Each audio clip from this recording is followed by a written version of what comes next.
Le voici ce décompte, regardez. Ça signifie qu'il y a exactement 28 minutes et 30 secondes avant que Laurent ne nous présente les deux finalistes de ce premier tour de l'élection. D'ici là, il y a encore des bureaux de vote ouverts dans les grandes villes notamment. C'est le cas par exemple à Bordeaux.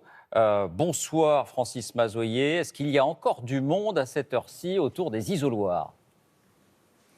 Bonsoir, vous pouvez le constater derrière moi, les retardataires ne sont pas très nombreux à l'hôtel de ville. Beaucoup de Bordelais aujourd'hui ont préféré profiter de cette belle journée. Il a fait 24 degrés en ville et sur le bassin d'Arcachon sur la côte atlantique. Alors, il n'y a pas forcément de lien, mais le taux de participation est faible en Gironde, autour de 66%.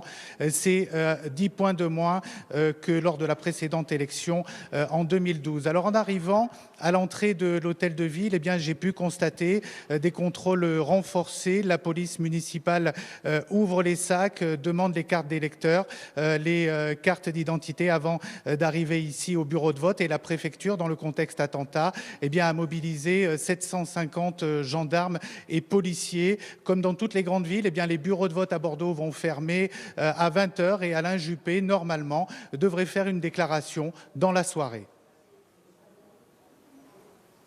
Verrons ensemble le visage des candidats arrivés en tête de ce premier tour, le score également bien sûr des autres candidats qui se présentaient à cette élection présidentielle. Les Français étaient appelés à faire leur choix pour la France pour les 5 prochaines années. Chacun de ces bulletins que vous voyez apparaître sur ce plateau représente justement ce choix. Près de 47 millions d'électeurs étaient, je vous le rappelle, appelés aux urnes. Et il va falloir encore patienter un peu moins d'une demi-heure maintenant avant de découvrir ensemble les scores obtenus par les uns et les autres. Je vais maintenant rejoindre Marie-Sophie Lacaro. Marie-Sophie qui suit ce qui se passe sur les réseaux sociaux. Cette campagne s'est jouée également sur ces réseaux sociaux avec de nombreux candidats. On va faire le point avec vous, Marie-Sophie. Dites-nous tout. Est-ce que ces réseaux sociaux sont actifs finalement depuis 48 heures ? Ah oui, très actifs. Et Laurent, regardez, je vous ai préparé les questions qui ont été les plus posées depuis ce matin sur le moteur de recherche Google. Surprise, ce sont des questions très pratiques.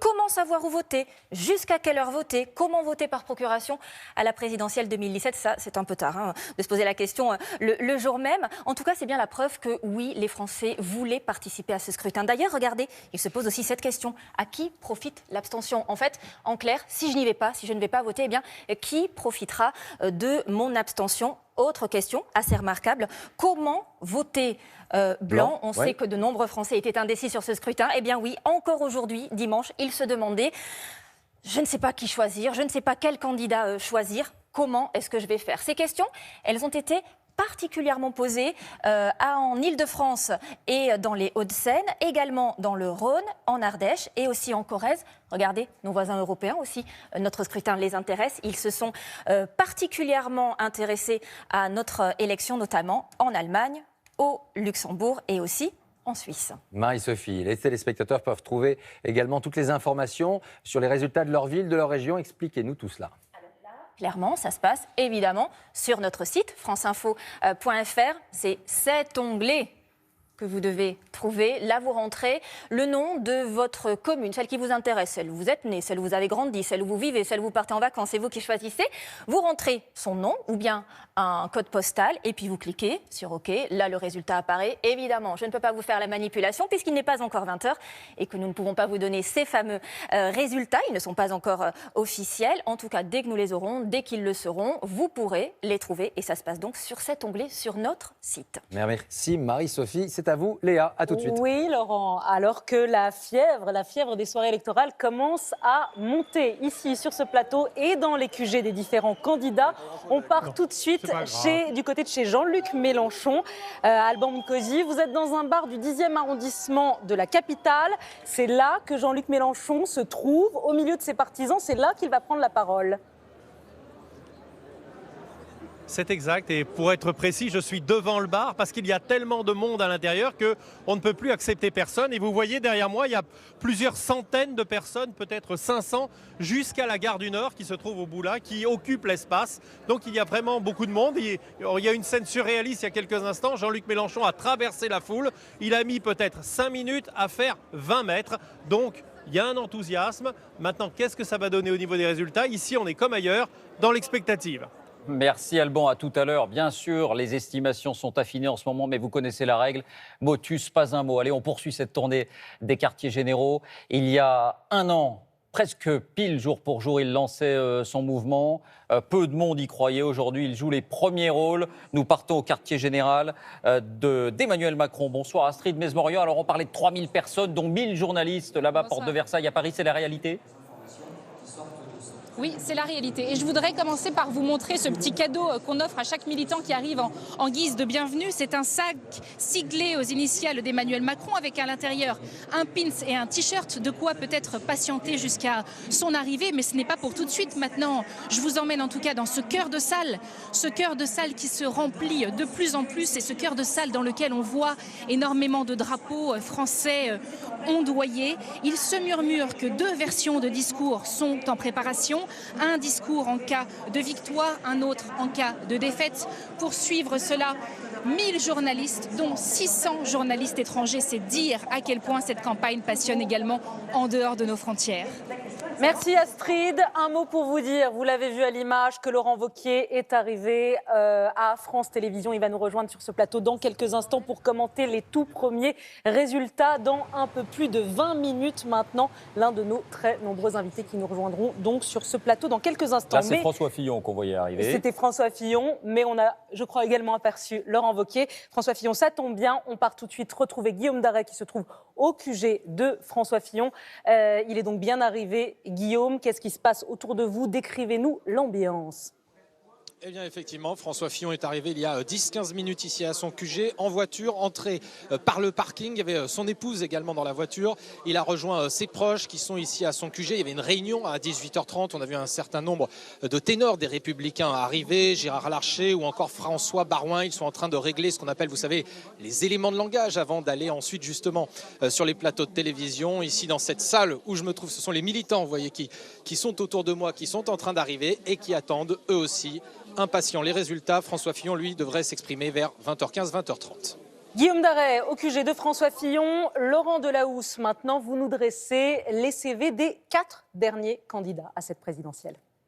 Voici maintenant les 4 dernières fiches d'identité, les 4 derniers CV des candidats, toujours par ordre alphabétique. D'abord, Marine Le Pen, présidente du Front National, 48 ans, née le 5 août 1968 à Neuilly-sur-Seine. Marine Le Pen est avocate, titulaire d'un DEA de droit pénal. Elle est députée européenne. C'est sa 2e participation à l'élection présidentielle. Elle a terminé 3e en 2012 avec un score de 17,9% des voix. Emmanuel Macron maintenant, il est le fondateur du mouvement En Marche. Il a 39 ans. Il est né à Amiens en 1977, père professeur de médecine et mère médecin conseil de la sécurité sociale. Il est titulaire d'un DEA de philosophie, diplômé de Sciences Po, de l'ENA. Il a été inspecteur des finances, puis a démissionné pour entrer à la Banque Rothschild. Il devient secrétaire général adjoint de l'Élysée, puis ministre de l'économie, avant de se lancer dans la campagne. Il se présente pour la toute première fois à l'élection présidentielle.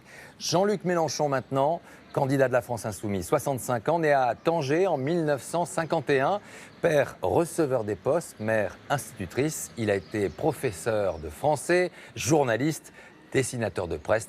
Jean-Luc Mélenchon est député européen. Il a été ministre délégué à l'enseignement professionnel dans le gouvernement de Lionel Jospin.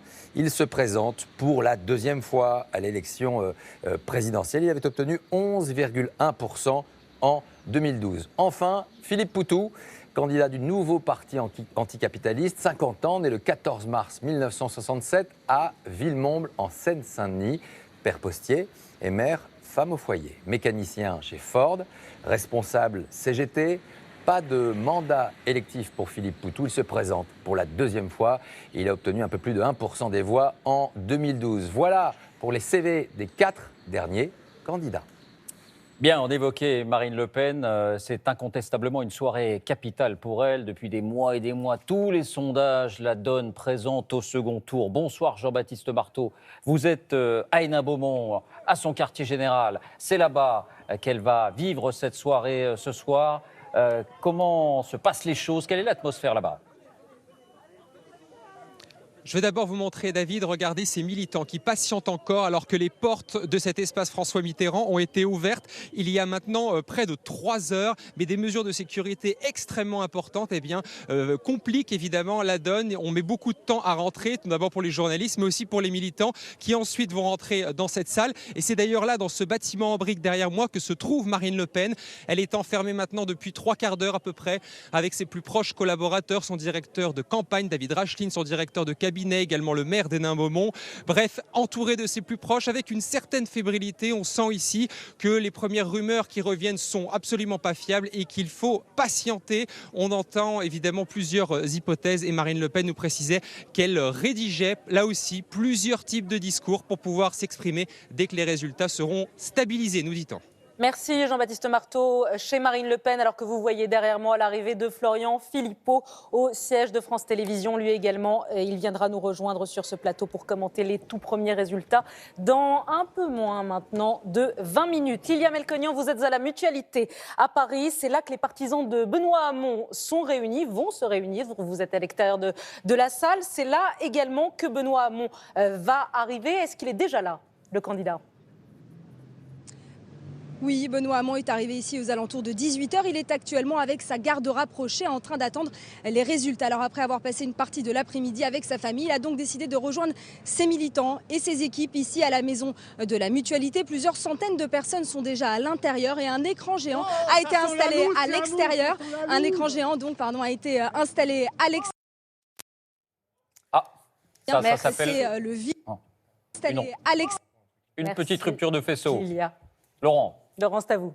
Oui, on va avancer. Il est 19h43. Les bureaux de vote vont bientôt fermer leurs portes. L'occasion de regarder ce chiffre, c'est celui de l'abstention. Estimation Ipsos Sopra Steria. Regardez, elle est, je vous le rappelle, ce soir de 23%. En 2002, elle était de 28,4%. En 2007, de 16,2%. En 2012, de 20,5%. On va maintenant retrouver Marie-Sophie Lacaro. Marie-Sophie, vous suivez pour nous les réseaux sociaux. Où en sommes-nous ce soir ? Clairement, à l'heure qu'il est, c'est l'effervescence. Regardez, je vous ai préparé cette courbe. Elle illustre l'activité sur le réseau social Twitter. En vert, l'activité aujourd'hui, dimanche d'élection. En noir, l'activité un dimanche ordinaire. Eh bien, on le voit bien, depuis l'ouverture des bureaux de vote ce matin à 8h, la courbe est en hausse. On est en moyenne à 13 000 tweets à la minute en ce moment contre 8 000 tweets à la minute en moyenne. Vous voyez, un gros écart. Si on rentre dans le détail, on est à environ 700 000 tweets échangés. C'est considérable. Merci Marie-Sophie, on s'approche clairement de 20h. On va maintenant faire un tour du côté des lieux où se trouvent les militants des différents candidats. On va aller à Hénin-Beaumont retrouver Maryse Bureau. Maryse, où en est-on ?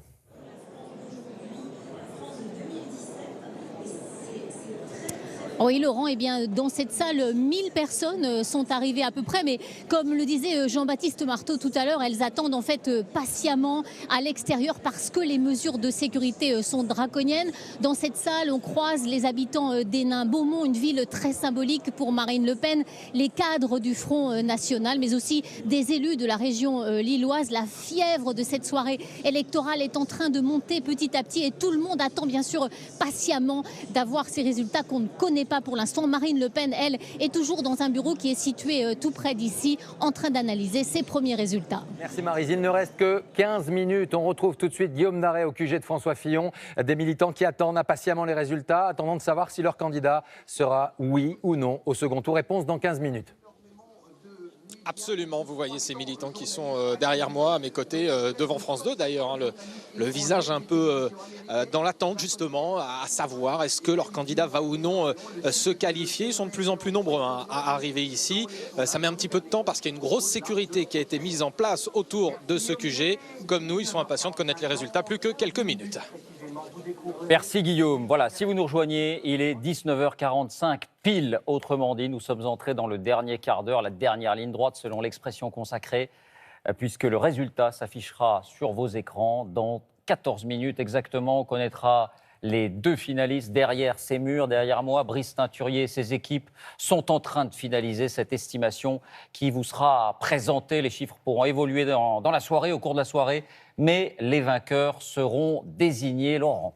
Oui, moins de 14 minutes, on le voit derrière vous David, 13 minutes 44 secondes. On va découvrir ensemble les visages des candidats qui arrivent ce soir en tête de ce premier tour. Seront-ils 2 ou 3? Et puis bien sûr les scores des autres candidats qui se sont lancés dans cette campagne présidentielle. Les Français étaient appelés à faire leur choix pour la France pour les 5 prochaines années. Ils ont vécu avec intensité cette campagne, à rebondissement. Chacun de ces bulletins que vous voyez ici apparaître vous donneront dans quelques instants dans ce décor virtuel ce résultat. Près de 47 millions d'électeurs étaient, je vous rappelle, appelés aux urnes et leur choix, nous le découvrirons donc maintenant dans 14 minutes et j'imagine que chez vous, le suspense, comme ici, est en train de monter. À vous, David. Oui, c'est immédiatement une autre période qui va commencer tout de suite après 20h. On va basculer dans la campagne du second tour, d'où l'importance de ces débats ce soir, des prises de position de chacun. Pour l'heure, on continue notre tour des quartiers généraux et on part retrouver Margot Manière à Paris, dans le 10e arrondissement.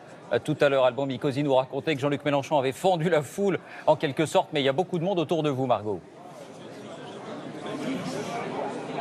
Oui, il y a eu une bousculade effectivement tout à l'heure à l'arrivée de Jean-Luc Mélenchon, acclamé ici par des cris de résistance. Jean-Luc Mélenchon qui s'est ensuite rendu devant le bar situé juste derrière moi. Il a dit quelques mots que je ne peux évidemment vous révéler. Et vous l'avez dit, David, de plus en plus de militants ici, mais il y a également une autre salle et puis beaucoup de monde à l'extérieur également, des militants maintenant qui attendent avec impatience les résultats. Si, Margot, et qu'en est-il de Benoît Hamon ? Eh bien, nous retrouvons Hélène Hugues à la Mutualité à Paris. La Mutualité, c'est cette salle mythique pour la gauche du 5e arrondissement de Paris. Hélène, c'est à vous. Oui, David, une salle où Benoît Hamon avait célébré sa victoire à la primaire, une salle qui se remplit progressivement avec 300-400 militants, un public très jeune comme pendant la primaire. Benoît Hamon, lui, est au 5e étage de cette maison de la Mutualité, entouré de son équipe de campagne. Il prépare, me dit-on, sa déclaration, une déclaration qu'il fera ici, peu après les résultats, dès en fait que les résultats seront, comme on dit, stabilisés, c'est-à-dire que les 2 candidats qualifiés pour le second tour seront connus. On va retrouver maintenant Jeff Wittenberg qui est porte de Versailles au QG ce soir, au fief ce soir d'Emmanuel Macron. J'imagine qu'ici à 19h48 et 36 secondes, on attend vraiment avec impatience ces résultats. Ah oui, c'est le moins qu'on puisse dire. Il y a de l'ambiance ce soir, effectivement, ici dans ce QG d'Emmanuel Macron. Plusieurs centaines de militants sont déjà là, de supporters. Il devrait être plusieurs milliers, voilà ce qu'on nous dit en tout cas autour du candidat, qui attendent donc maintenant fiévreusement les estimations qui vont être données sur France 2 dans une dizaine de minutes. Le candidat, lui, qui pour l'instant prépare sa soirée électorale et ses déclarations à son QG, qui se trouve à un petit kilomètre d'ici, dans le 15e arrondissement de Paris, sera présent tout à l'heure, viendra en principe entre 20h30 et 21h pour prononcer un discours. Merci Jeff. Autre lieu de tension ce soir, on va retrouver Guillaume Narey, rue Firmin-Guillot, dans le 15e arrondissement de Paris également. C'est là que se sont rassemblés les soutiens de François Fillon. Guillaume, quelle est l'atmosphère à moins de 15 minutes des résultats ? Ah bah la pression monte, vous imaginez, l'atmosphère est évidemment très tendue ici. On voit justement les ténors des Républicains dont je vous parlais tout à l'heure qui sont en train de progressivement quitter ce QG pour gagner les différents plateaux de télé, dont effectivement celui de France 2. On me confiait aussi évidemment que François Fillon avait travaillé sur plusieurs discours, notamment avec Igor Mitrofanov. C'est un nom qu'on entend souvent, c'est l'un de ses plus proches. C'est la personne avec laquelle il a travaillé tous ses textes, tous ses discours depuis des années. Ici, désormais, on attend le résultat. Merci Guillaume, il est 19h50, plus que 10 minutes à attendre. La pression monte chez François Fillon à Paris, la pression monte également à Hénin-Beaumont chez Marine Le Pen, où vous vous trouvez Hakim Abdelkalek. Décrivez-nous ce qui se passe un petit peu à côté de vous, devant cette salle François Mitterrand.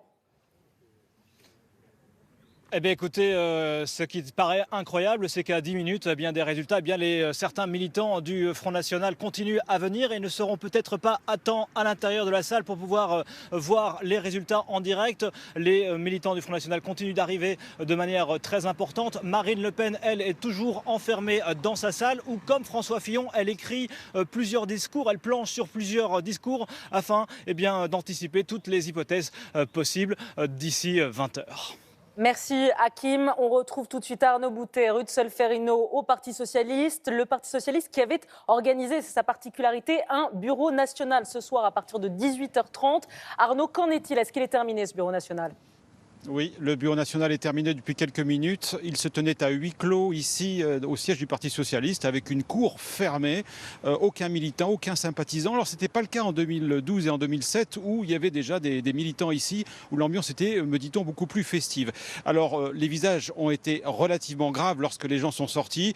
Pas de commentaires, tous attendent les résultats et tous me disent qu'il y aura un deuxième BN demain à 10h30 cette fois-ci pour analyser les résultats, faire le bilan de la campagne, préparer les législatives et on dira tout, y compris les bonnes et les mauvaises nouvelles. C'est certain, rendez-vous demain 10h30. Autre atmosphère, on va maintenant repartir du côté de chez Marine Le Pen avec Maryse Burgot. Maryse, 19h51, plus que 9 minutes avant ces résultats.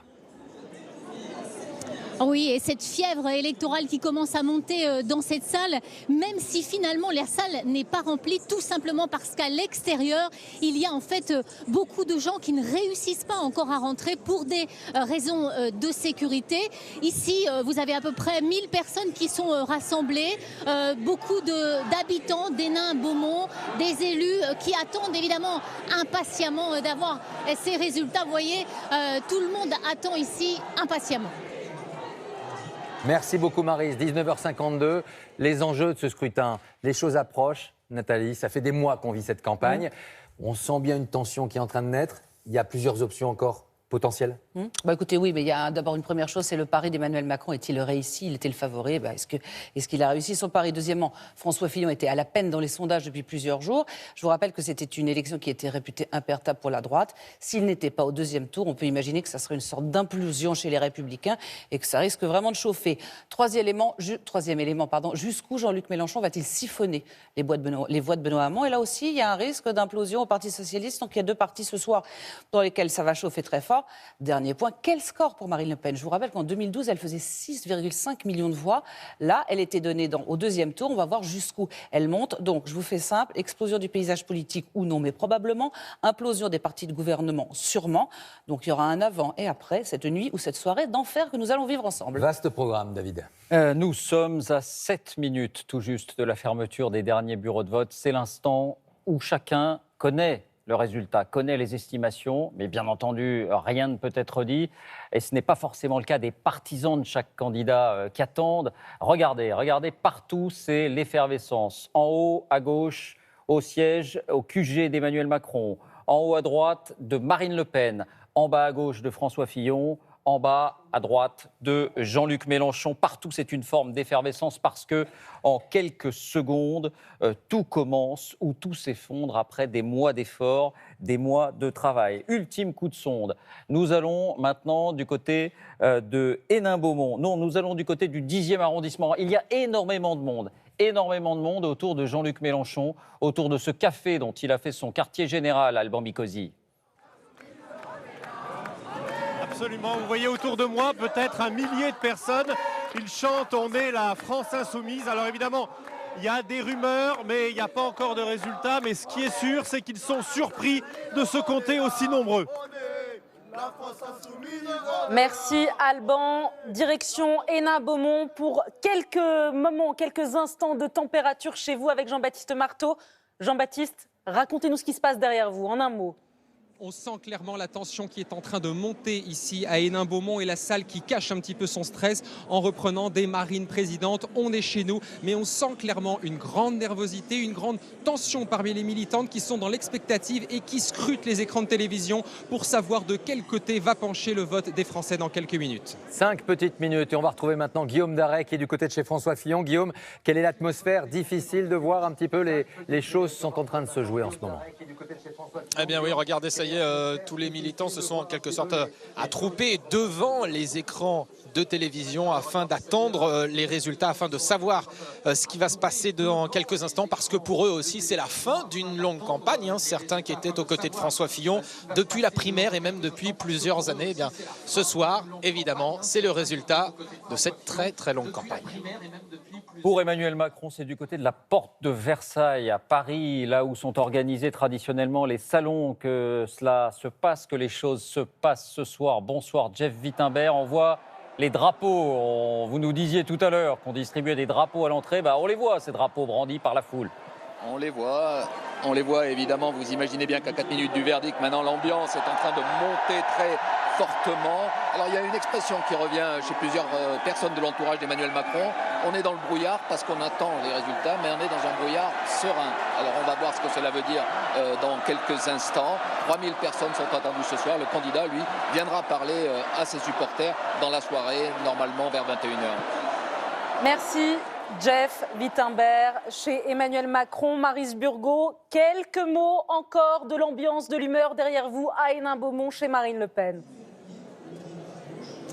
Eh bien, ce qui est fascinant, c'est d'entendre les langues étrangères qui sont parlées ici à Hénin-Beaumont ce soir, parce qu'il y a énormément de journalistes étrangers dans cette salle. 650 journalistes en tout, mais beaucoup d'étrangers qui tous s'interrogent comme nous sur les résultats. Alors que vous le voyez, la fièvre commence à monter derrière moi. Tout le monde s'est regroupé devant les écrans de télévision pour connaître les résultats. Et je viens de discuter avec un cadre du Front National qui me dit on n'en peut plus d'attendre, on est épuisé.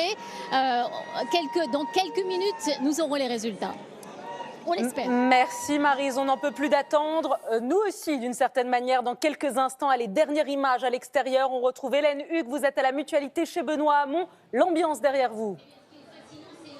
Eh bien, écoutez, beaucoup de monde maintenant à la Mutualité qui s'est rempli, un public toujours très jeune qui scande de temps en temps Benoît président, qui y croit encore et qui attend là lui aussi devant France 2, l'écran de France 2. Et Benoît Hamon, me dit-on, fera une déclaration très rapidement après l'annonce des premières estimations. On va maintenant retrouver Guillaume Daret qui est dans le 15e arrondissement, du côté de chez François Fillon. Encore ici, l'atmosphère monte. Il reste 3 minutes. Eh bien oui, stress à son comble. Regardez, ça y est, tous les militants sont présents.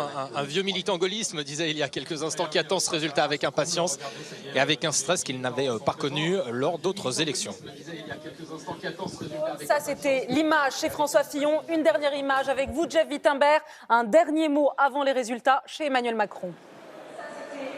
Eh bien, vous l'entendez sans doute derrière moi, il y a de l'ambiance chez Emmanuel Macron. Cela fait des mois, bien entendu ici aussi, qu'on attend cette soirée. Alors, dans quelques instants, le verdict, soulagement ou déception. Il faut rester sur France 2 pour le savoir.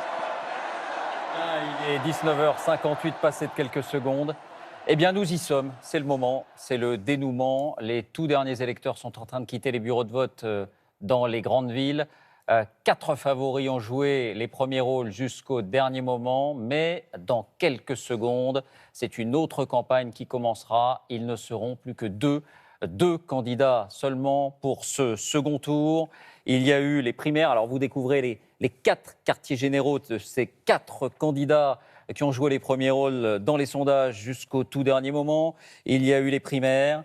Il y a eu la campagne, il y a eu les débats, il y a eu les affaires, il y a eu les attentats déjoués ou pas. Et aujourd'hui, à l'issue de ces très longs mois de campagne, eh bien, c'est le moment de la révélation. Laurent, vous nous donnez ce résultat. Oui, David, il ne reste que quelques secondes avant de découvrir notre toute première estimation Ipsos Soprasteria, qui s'installera en tête de ce premier tour. 11 secondes. Qui sont les qualifiés pour le second tour de l'élection présidentielle? Vous voyez apparaître le décompte. Nous y sommes à 5 secondes. 4, 3, 2, 1. Il est 20h. Voici les résultats de ce premier tour. C'est Emmanuel Macron qui arrive en tête à 23,7%. Marine Le Pen est en deuxième position à 21,7%. Vous voyez apparaître les QG des deux premiers de ce premier tour pour le moment. Et on va tout de suite regarder les scores des autres candidats en troisième position. En troisième position, ex aequo, François Fillon à la troisième position avec Jean-Luc Mélenchon. Vous le voyez, 19,5% des voix. Benoît Hamon obtient 6,2% des voix. Nicolas Dupont-Aignan, 5%. Jean Lassalle, 1,5%. Philippe Poutou, 1,2%. François Asselineau, 0,8%. Nathalie Arthaud, 0,7%. Jacques Cheminade est à 0,2%. Voilà pour ces résultats, ces premiers résultats ce soir. Emmanuel Macron face à Marine Le Pen, c'est le duel qui s'annonce pour ce second tour, David. Emmanuel Macron en tête, Marine Le Pen en seconde position. C'est votre estimation, Brice Teinturier. 2 mots pour un premier commentaire. C'est un scrutin historique qui qualifie pour la première fois deux candidats qui ne sont pas issus des formations traditionnelles de la gauche et de la droite, lesquels sont éliminés, même s'il est très difficile de déterminer qui de François Fillon ou Jean-Luc Mélenchon est devant l'autre. Cela montre à quel point les Français rejettent les partis politiques, à quel point également le dégagisme a été le moteur de cette élection et à quel point ils ont voulu installer d'autres figures qui se sont largement affranchis du clivage traditionnel entre la gauche et la droite. Nathalie Saint-Cric, chef du service politique de France 2, une toute première analyse à ces résultats. Absolument, c'est la consécration du phénomène Macron. C'est du jamais vu, c'est de l'inédit sous la Ve République. Je vous rappelle qu'il a 39 ans et qu'il a lancé son mouvement En Marche il y a juste un an. Notez également l'énorme score quand même de Marine Le Pen. Elle a fait 1 million de voix de plus que son score à la présidentielle en 2012. Et puis facile, la descente aux enfers de Benoît Hamon, qui fait un score qui est très faible par rapport à ce qu'il pouvait espérer. Et puis pareil pour François Fillon, qui se trouve éliminé du second tour. Alors à noter que la recomposition de la droite et de la gauche, ça va commencer dès ce soir. On va entendre, et dernier élément, quelles seront les consignes de vote face à Marine Le Pen? Est-ce qu'il y aura un front républicain ou est-ce qu'on sera sur le nini en clair? Que va-t-il se passer? Que feront les Républicains? Après, auront-ils à voter Emmanuel Macron comme un seul homme? Et surtout, également, que fera Jean-Luc Mélenchon face à ce duel pour le second tour? J'ai compris.